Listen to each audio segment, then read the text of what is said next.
সঠিকভাবে মাংস সংরক্ষণ ও পরিষ্কার না করার অভিযোগে সিলেটে সুলতানস ডাইনকে ৩০,০০০ টাকা জরিমানা করা হয়েছে। দুপুরে রেস্টুরেন্টের জিন্দাবাজার শাখায় অভিযান চালায় ভোক্তা অধিকার ও নিরাপদ খাদ্য অধিদপ্তর কর্তৃপক্ষ। পরে ভোক্তা অধিকারের সহকারী পরিচালক জানান, সুলতানস ডাইনের যেখানে মাংস সংরক্ষণ করা হয় সেখানে জেনারেটর নেই, এতে সঠিকভাবে মাংস সংরক্ষণ হয় না। এছাড়া কেটে রাখা মাংস পরিষ্কারের পদ্ধতিও সঠিক নয়।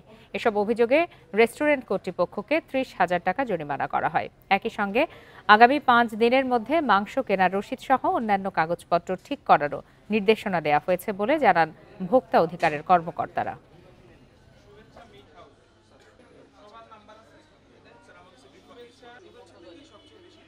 যে লেগিংসটা ছিল যে ওখানে কোনো ধরনের জেনারেটর ছিল না। দেখা যায় অনেক সময় লোডশেডিং হতে পারে বা মেনটেন্যান্সের কারণে অনেক সময় ২-৩ ঘন্টা কারেন্ট না থাকতে পারে।